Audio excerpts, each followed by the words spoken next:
In 1968, a man died in a hospital in Philadelphia after what appeared to be a simple heart attack.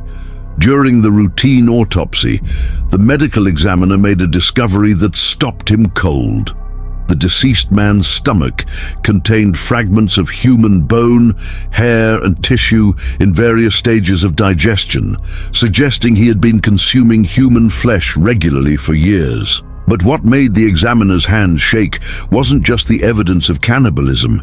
It was the itemized list found in the man's wallet, a meticulously handwritten catalogue of 43 names with dates next to them, spanning over 2 decades.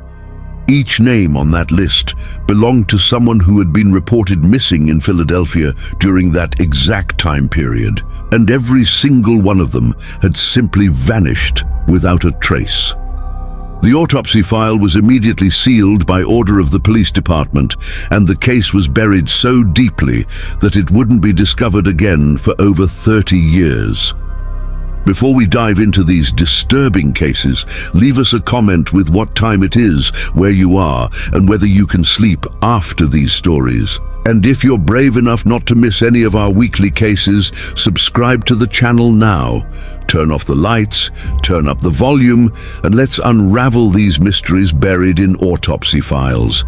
Philadelphia, Pennsylvania, March 1968. Harold Mitchum was 67 years old when he collapsed at a bus stop and was rushed to Temple University Hospital. He was pronounced dead within an hour. The preliminary diagnosis was massive cardiac arrest.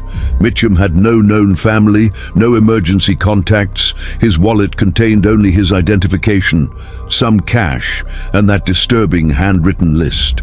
He had been a quiet, unremarkable man who worked as a night janitor at various office buildings around the city, someone who blended into the background of urban life, noticed by no one, remembered by few.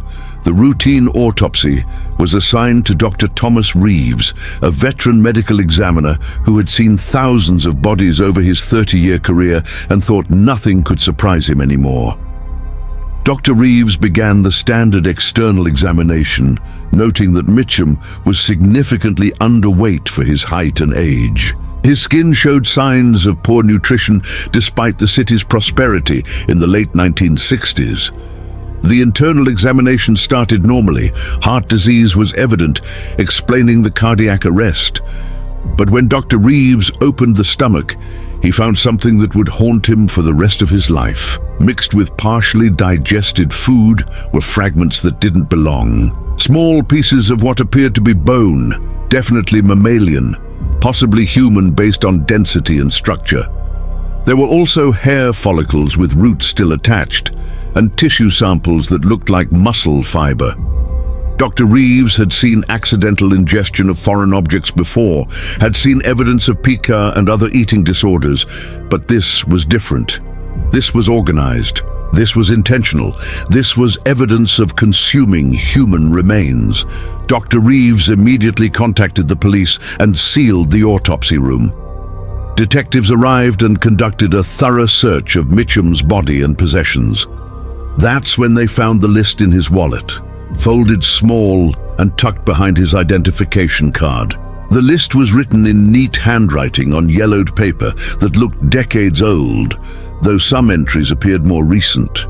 43 names, each with a date next to it, spanning from 1946 to 1968. The dates weren't evenly spaced. Sometimes years would pass between entries. Other times multiple entries appeared within months of each other. There was no other context, no locations, no details, just names and dates in chronological order. The last entry was dated just 3 weeks before Mitchum's death. Detectives spent the next weeks cross-referencing the names on the list with missing persons reports going back over 2 decades. The results were chilling. Every single name on that list matched someone who had been reported missing in Philadelphia during the time period indicated. The victims ranged in age, from teenage runaways to elderly homeless individuals, people from the margins of society whose disappearances hadn't triggered extensive investigations. Some of the cases had been closed as probable runaways. others as suspected accidents or natural deaths with bodies never recovered. A few remained open but cold. None had been connected to each other until now. There had been no pattern recognized, no serial predator suspected. Harold Mitchum had been killing and consuming people for over 20 years, and no one had noticed. The police investigation into Mitchum's life revealed a man who had perfected invisibility. He had lived in the same small basement apartment for 25 years, a place his landlord rarely visited because rent was always paid on time and no complaints were ever made. Neighbors couldn't remember ever having a conversation with him beyond basic greetings, couldn't recall seeing visitors, couldn't describe his routine beyond seeing him leave for work at night and return in the early morning. His employers at various janitorial companies described him as reliable but forgettable, someone who showed up, did the work, and disappeared without socializing. He was the human equivalent of background noise, present but unnoticed, and he had used that invisibility to hunt.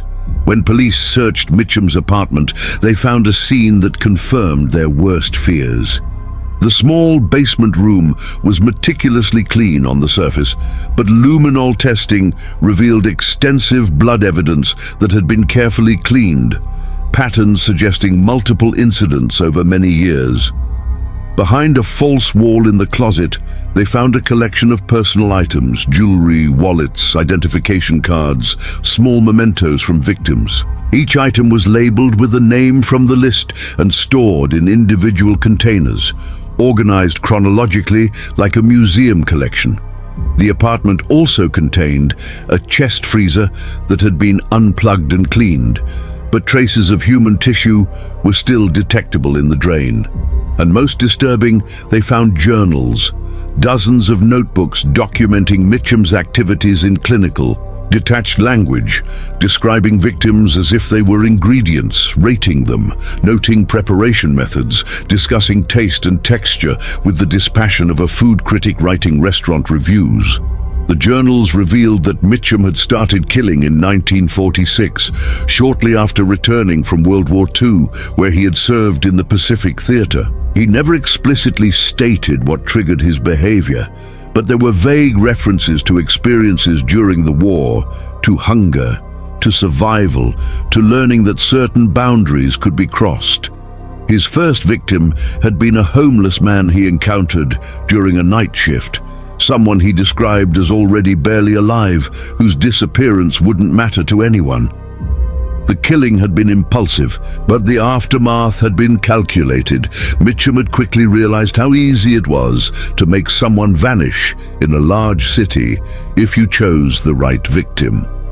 Over the following decades, he had refined his selection process, targeting people who lived on society's edges, whose absence would generate minimal investigation.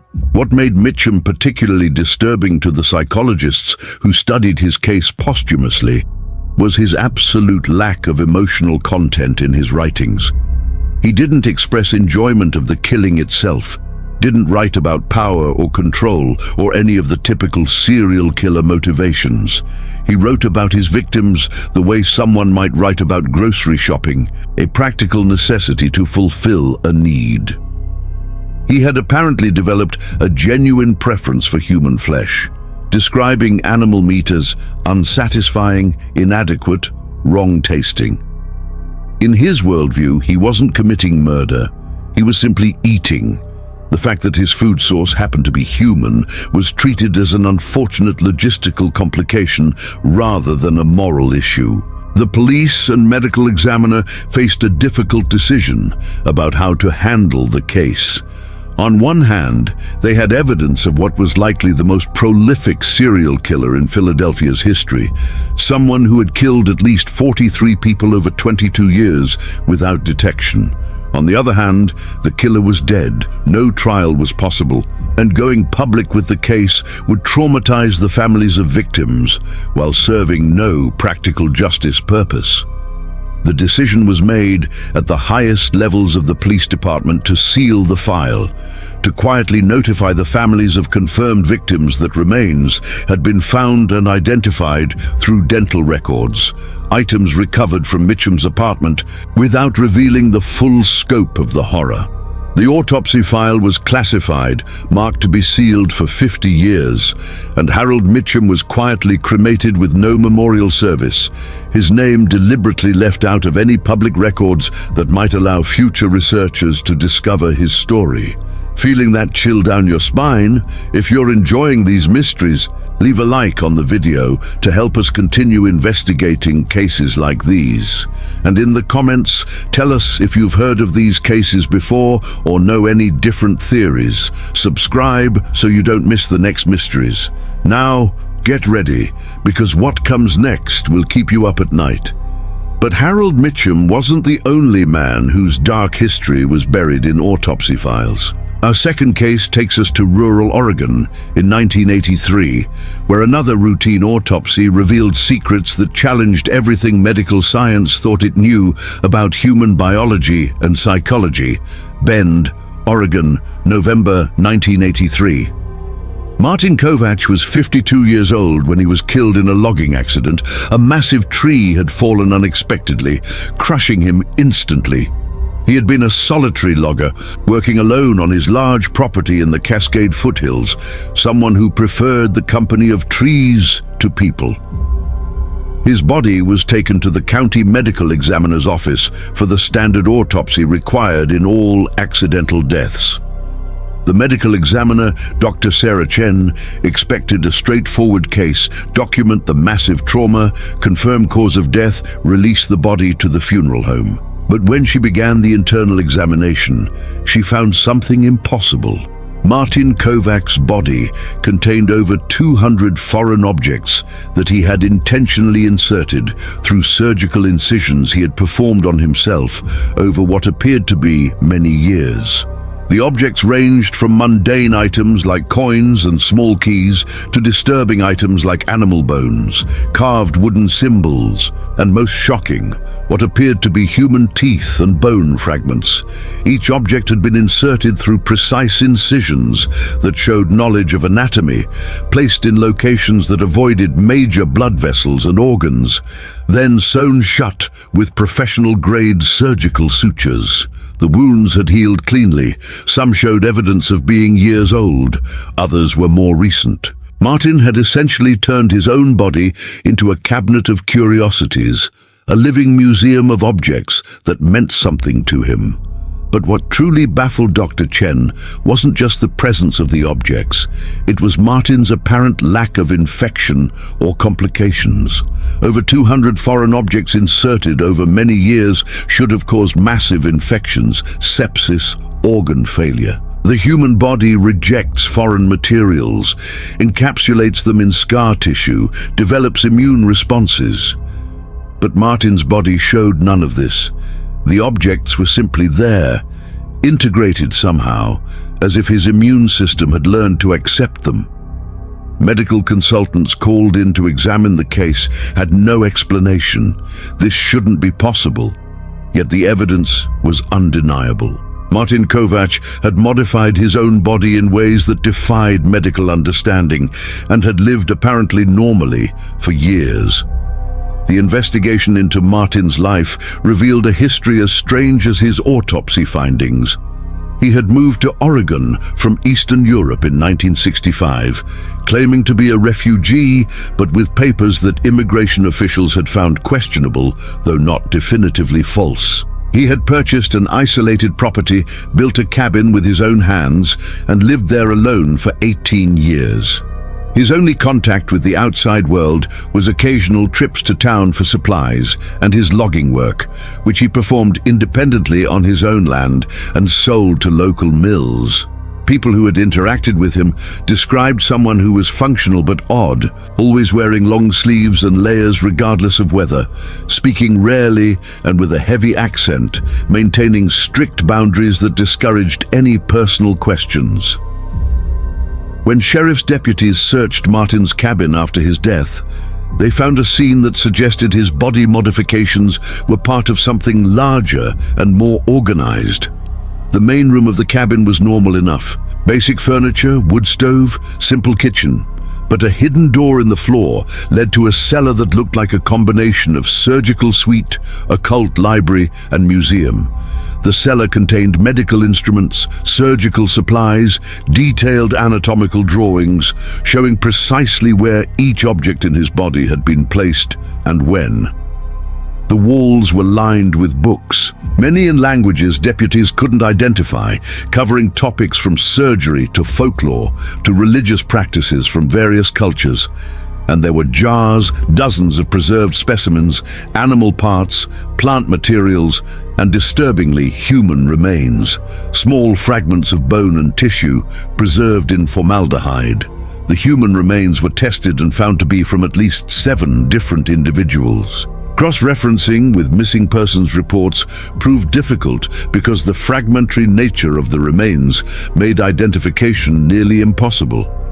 But investigators suspected they came from hikers or transients who had gone missing in the area over the years. The pattern suggested Martin had killed these people, though whether for the body parts specifically or for other reasons, with the body parts being trophies, was unclear. What was clear was that Martin had been conducting some kind of systematic project over decades, and his own body was central to that project. The notebooks found in Martin's cellar provided some context, though they raised more questions than answers. Written in a mixture of English, what appeared to be Romanian, and unknown symbolic languages, the notebooks described what Martin called his becoming process. He believed that incorporating specific objects into his body, especially organic materials from other living beings, would grant him their properties, their strength, their longevity. He documented each insertion with the precision of a scientific experiment, noting dates, materials, placement, and supposed effects.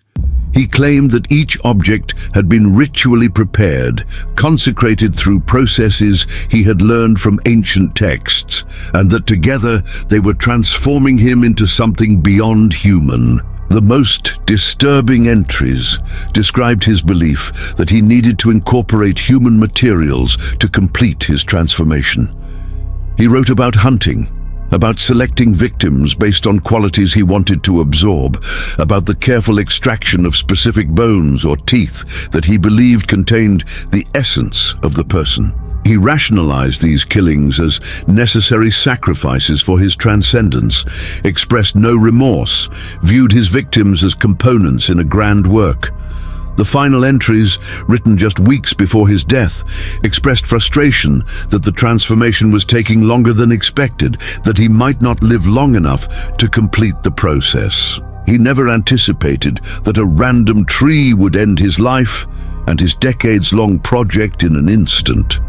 Psychologists and anthropologists who studied Martin's case after the files were unsealed decades later identified elements from various occult traditions, Slavic folk magic, alchemical texts, and practices from multiple cultures, all mixed together in a highly idiosyncratic system that Martin had apparently constructed himself.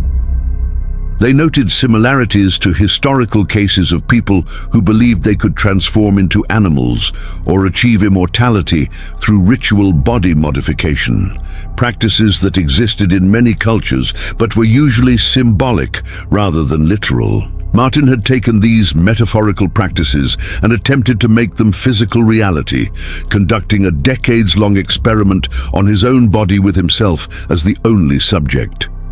The medical mystery of how Martin's body tolerated the foreign objects was never fully solved. Some researchers suggested he might have had a unique immune system mutation that prevented typical foreign body rejection. Others proposed that his meticulous surgical technique and the specific materials he chose somehow minimized immune response. The most unsettling theory, proposed by a few researchers who examined the autopsy photographs, was that some of the objects appeared to have integrated with his tissues in ways that didn't match any known biological process, as if his body had actually adapted to accept them. This theory was dismissed by mainstream medicine as impossible, but the evidence from the autopsy file was never adequately explained through conventional understanding. Like Harold Mitchum's case, the decision was made to seal Martin Kovach's autopsy file and suppress most details of the case. The rationale was different. While Mitchum's case was sealed to protect victim families, Martin's case was sealed because authorities genuinely didn't know how to classify it or explain it. The murders could be prosecuted if the killer was alive, but Martin was dead, and the victims were largely unidentified. The body modification was unprecedented and disturbing, but not illegal if done to oneself. The occult elements were protected as religious practice. The case fit no existing category, defied standard procedures, and seemed to serve no purpose beyond generating disturbing questions that couldn't be answered. So it was buried in the files, marked, classified, and forgotten. What connects Harold Mitchum and Martin Kovach, two strange men whose dark histories were buried in autopsy files, is how they used their bodies as evidence of their crimes and obsessions. Mitchum had turned his body into a disposal site for his victims, consuming them, incorporating them, making them literally part of himself.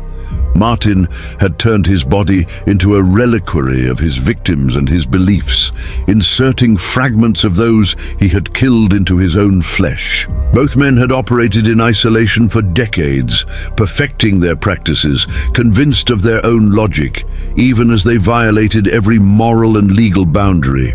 And both were discovered only by chance, through routine autopsies that revealed what had been hidden for so long.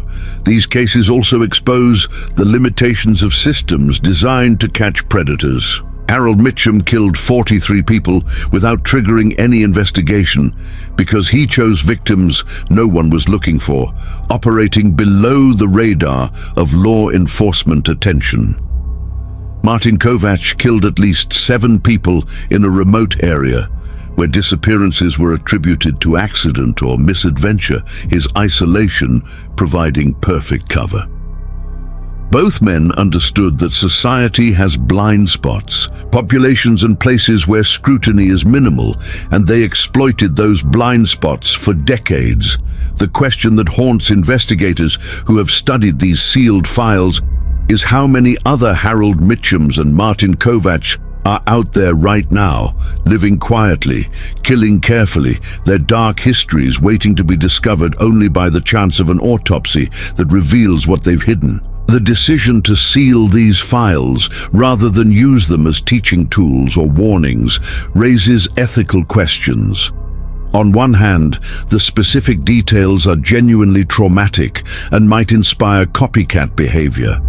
On the other hand, by burying this information, we lose the opportunity to learn from these cases, to identify warning signs, to understand how such predators operate undetected. When these files were finally unsealed, decades later under Freedom of Information requests, the researchers who discovered them argued that secrecy serves the comfort of the living, but does nothing to protect future victims. The patterns these men established, the methods they used, the psychological profiles they represent, all of this information could potentially help identify similar predators before they accumulate dozens of victims. Both Harold Mitchum and Martin Kovach are buried in unmarked graves, their names deliberately omitted from public cemetery records. Their bodies, the very sites of their crimes and obsessions, were destroyed through cremation or burial, eliminating any physical evidence that might have been studied further. All that remains are the autopsy files, sealed records that most people will never see, containing photographs and descriptions of horrors that challenge our understanding of what humans are capable of doing to their own bodies and to others. These files represent histories that society chose to bury rather than confront, dark truths hidden in bureaucratic archives, waiting in darkness like the men they document. These cases continue to haunt us. If you're as disturbed as we are, leave a like, comment your theories, and share with anyone brave enough to listen. Explore our channel to learn about more unsolved mysteries and the darkest secrets in history. If you haven't subscribed yet, join the brave souls who follow our cases. Hit the subscribe button, turn on notifications so you don't miss any new cases. Leave your like if this video left you thinking, and share it with that friend who says they're not afraid of anything. Comments are open. Tell us what other disturbing cases you want us to investigate. Until next time, and sleep well if you can.